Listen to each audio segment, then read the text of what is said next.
बेटे वो तुम्हें झांसी ले जाना चाहते हैं। नहीं नहीं बाबा, हमें झांसी नहीं जाना, हमें सदन नहीं चाहिए। गंगा को भगीरथ बनकर मैंने भागीरथी बनाया और तुम उसे मणिकर्णिका घाट पर रोक लेना चाहती हो? नहीं, मैं ऐसा नहीं होने दूंगी। गंगा को सागर में छिपे मोती तक पहुंचने से कोई नहीं रोक सकता, कोई नहीं। तू एक तवाया और इतने बड़े ख्वाब। मैं महाराज गंगाधर राव से सच्चा प्यार करती हूँ और मेरा प्यार उन्हें भी जीतेगा।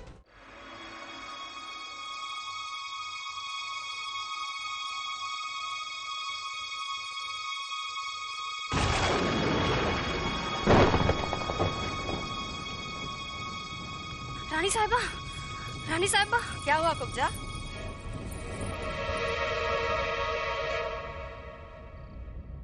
बताना क्या हुआ? रानी साहिबा, प्रधानमंत्री नरसिंह राव के पास सफीपुर से महाराज का संदेश आया है। कैसे संदेश? महाराज ने तुरंत आदेश दिया है झांसी महल में राजसी विवाह की तैयारियां आरंभ कर दी जाएं।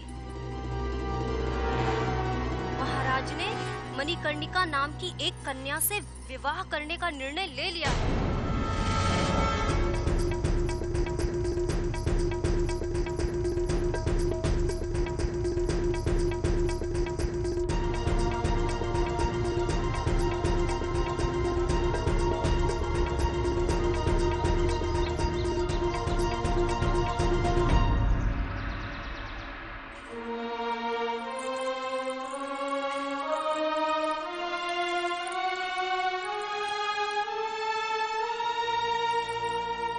मन्नू दीदी देखो, हमारी इंदु दीदी कैसी लग रही है। हाँ प्राची, केवल फेरे लग जाने के बाद हमारी इंदु दीदी क्या से क्या हो गई। मनु, शीघ्र ही तुम्हारा भी विवाह होने वाला है, फिर तुम भी हमारी इंदु दीदी जैसी लगोगी। नहीं नहीं, मैं जैसी हूँ वैसी ही रहूंगी। मन्नू दीदी कैसे रहोगी? वो लोग तो आपको दासी बना के झांसी में ले जाएंगे।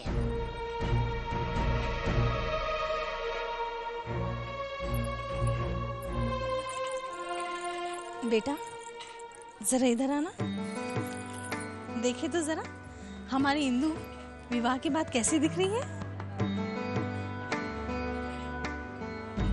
हे देवा, तुमने माथे पर कुंकू नहीं लगाया? रुको,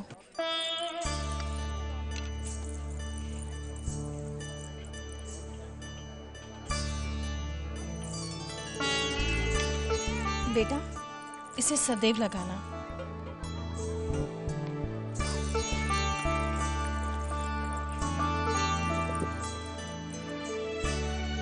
हे देवा, तुमने तो नथ भी नहीं पहनी।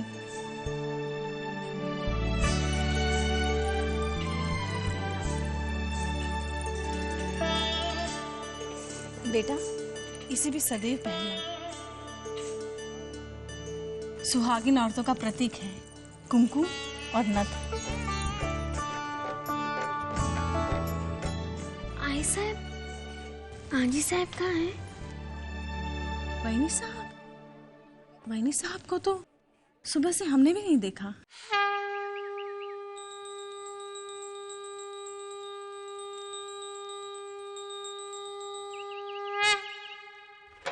धन्य हो मां जगदम्बे, आपकी कृपा से हमारी इंदु का विवाह बिना किसी बाधा के संपन्न हुआ। बस मां, ऐसी ही कृपा इंदु के परिवार पर और हम पे सदैव बनाए रखना।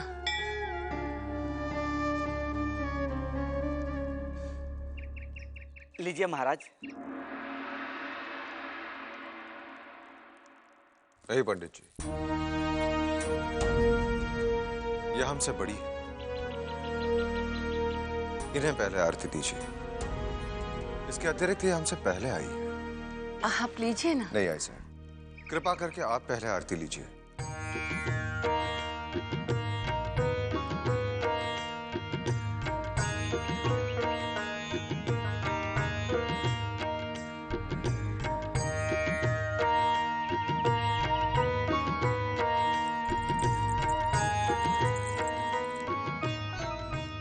हे मां जगन्नी, हमने एक अत्यंत महत्वपूर्ण निर्णय लिया।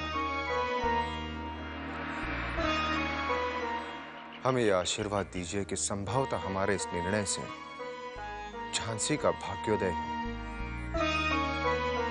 महाराज, देवी मां अपने भक्तों की मनोकामना अवश्य पूर्ण करती हैं, परंतु यदि उसी समय कोई वरिष्ठ उपस्थित हो और उनका भी आशीर्वाद मिल जाए तो प्रार्थना शीघ्र स्वीकार हो जाती है।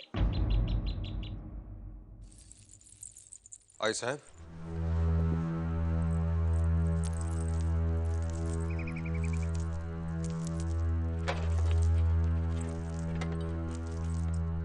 क्षमा कीजिए आई साहब, इस समय हमें आशीष देने के लिए यहाँ हमारा अपना कोई नहीं है। आप हमारी आई समान हैं।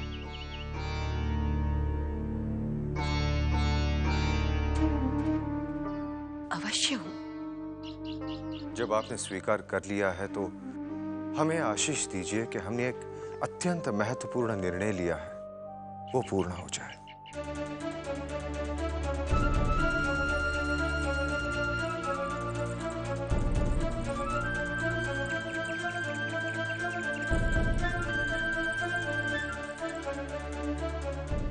मेरा आशीर्वाद है कि तुम्हारी मनोकामना मां दुर्गा पूर्ण करे।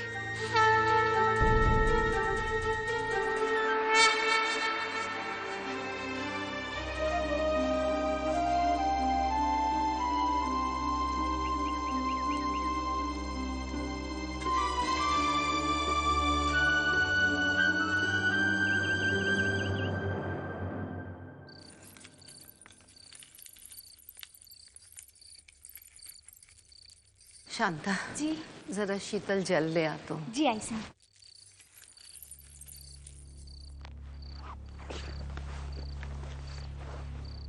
यह हमसे बड़ी है, इन्हें पहले आरती दीजिए। और इसके अतिरिक्त यह हमसे पहले आई है। इस समय हमें आशीष देने के लिए यहाँ हमारा अपना कोई नहीं है।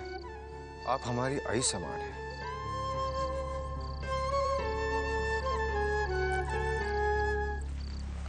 बाजीराव, क्या हुआ? लेटे रहिए वैनी साहब, विवाह की भागदौड़ में बहुत थक गई हैं आप। नहीं, हमारे इंदु का विवाह कुशल रूप से संपन्न हुआ, यही सोचकर सारी थकान स्वयं समाप्त हो गई। वैनी साहब, आपके बिना ये संभव नहीं होता। वैनी साहब,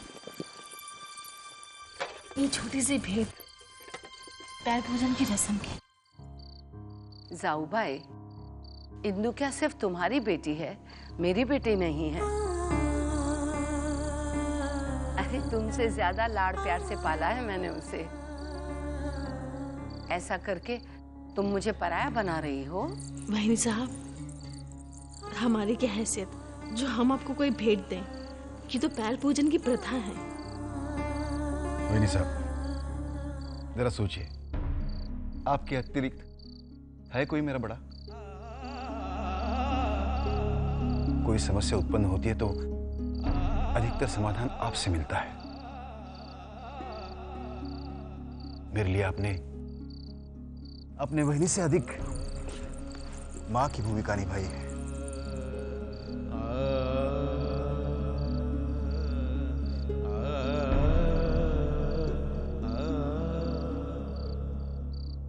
बाजीराव, अद्भुत संजोग है। आज ऐसे ही विनम्र और मृदु भाव एक ऐसे व्यक्ति ने प्रकट की है जिनके बारे में हम सबके विचार अत्यंत घृणास्पद थे। किसकी बात करिए आप? कौन मिला आपको? गंगाधर राव की।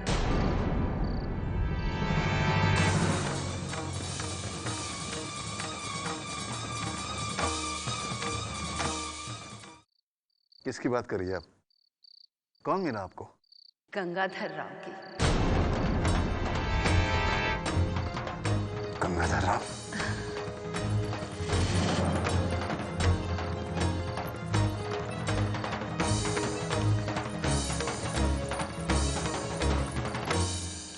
बाजीराव, वो इतने बुरे नहीं है जितना हम उन्हें समझते थे।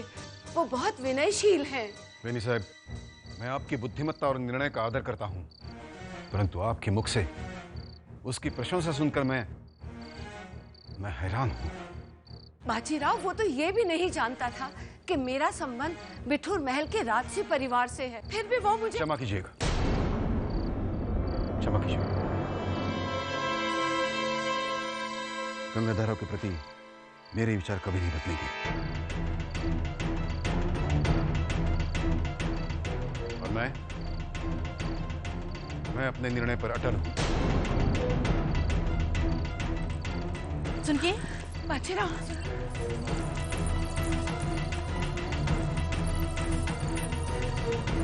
ये कैसा निर्णय ले लिया?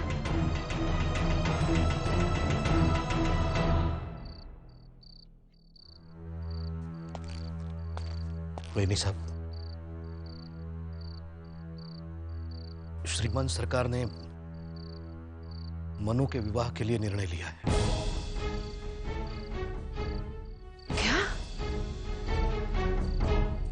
क्या कह रहे हो तुम? मैं समझी नहीं मोरोपंत। झांसी नरेश महाराजा गंगाधर राव ने मणिकर्णिका के साथ अपने विवाह के लिए प्रस्ताव भेजा है।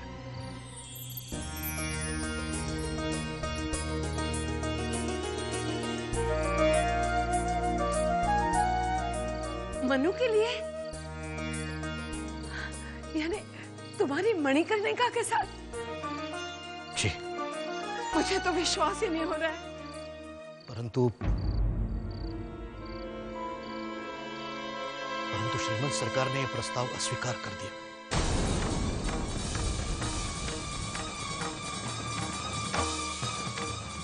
क्या? इस रिश्ते के लिए क्या तुमने अपनी सहमति दे दी?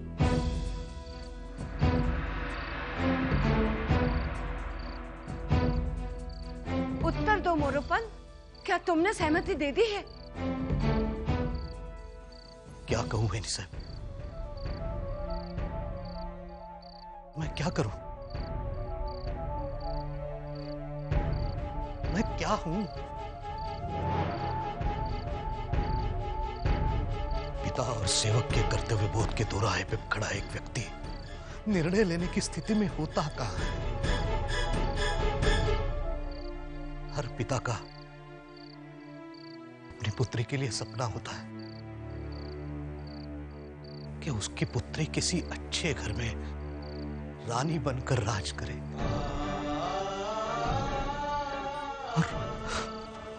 और मेरी मणिकर्णिका के लिए तो सचमुच एक राजा की ओर से विवाह का प्रस्ताव आया था।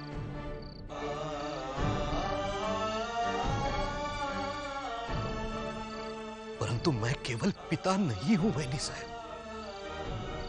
अपने स्वामी के उपकारों के बोझ से दबा व्यक्ति अपनी पुत्री के भविष्य के बारे में नहीं सोच सकता।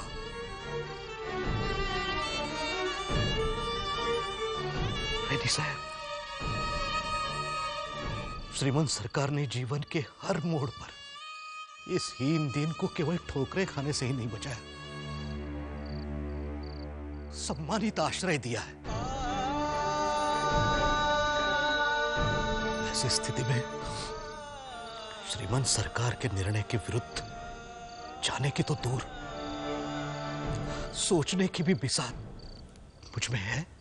मोरोपंत, तुम्हें पिता और सेवक के कर्तव्य में से किसी एक को चुनना हो तो किसे चुनोगे तुम?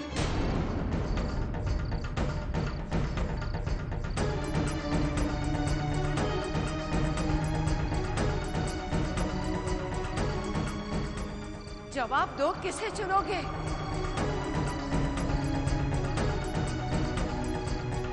मोरोपंत, किसे चुनोगे?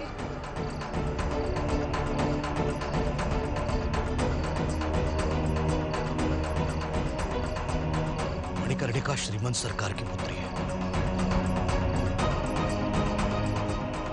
उसके भविष्य का निर्णय वही करेंगे। मोरोपंत,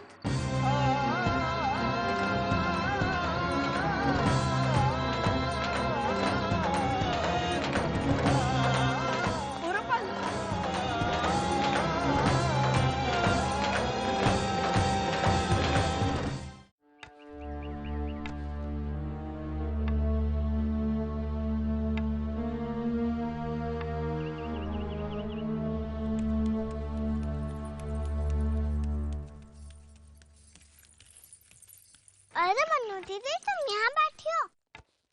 सभी ढूंढ रहे तुम्हें। क्या? क्यों ढूंढ रहे हैं हमें? ओफो, आपको तो कुछ भी याद नहीं रहता मन्नू दीदी। अभी थोड़ी देर में इंदु दीदी की विदाई होने वाली है। हाँ, फिर मेरी भी होगी। हे देवा, अब तो शादी में दासी बन के जाओगी।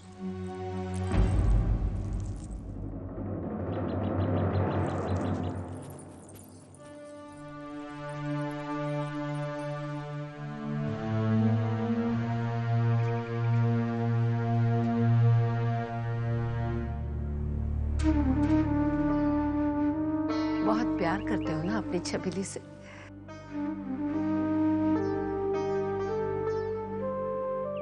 छुपा क्यों रहे हो? बहुत चाहते हो ना उसे?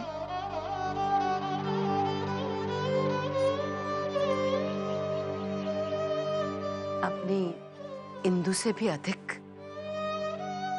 मेरी साहब, बेटियां तो बेटियां हैं। मैं समान रूप में चाहता हूं। झूठ बोल रहे हो बाजीराव। तुम अपनी इंदु से अधिक मनु को चाहते हो।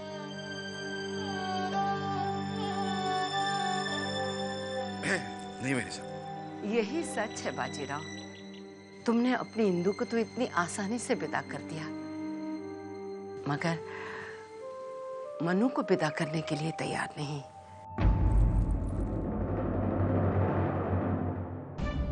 मैं जानती हूं, झांसी नरेश का प्रस्ताव आया था मनु के लिए।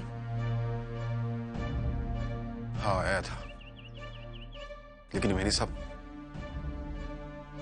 अपने दिल पर हाथ रखकर दिखिए, क्या ये प्रस्ताव स्वीकार करना योग्य था? बाजीराव, पुराने घाव कुरेदने पर नासूर बन जाते हैं, परंतु जब ऐसे प्रस्ताव आते हैं तो वो मरहम का काम करते हैं।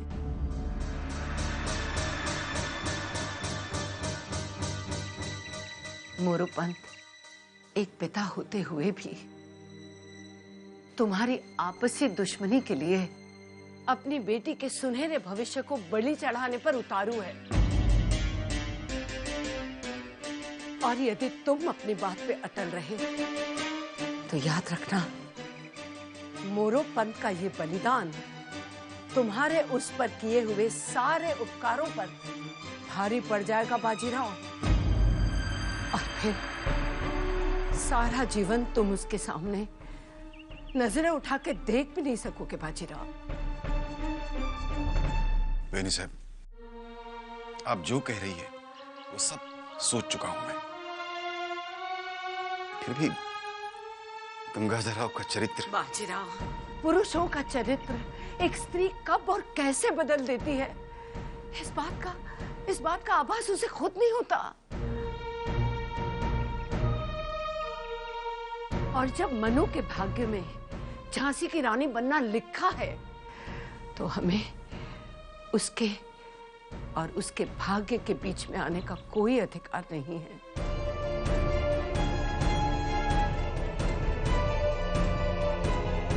और मनु का भाग्य झांसी है बाजीराव।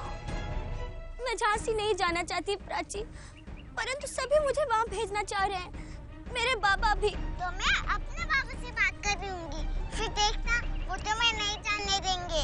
आओ चलें।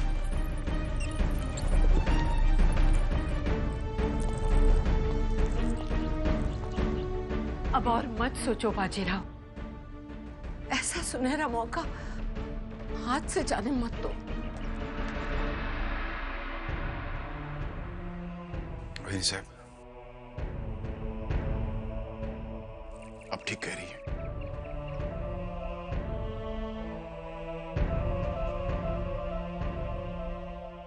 अगर हमारे छबीली के भाग्य में झांसी लिखा है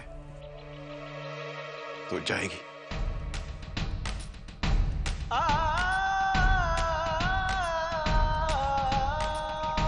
हमें मंजूर है, हमें मंजूर है, हमें मंजूर है।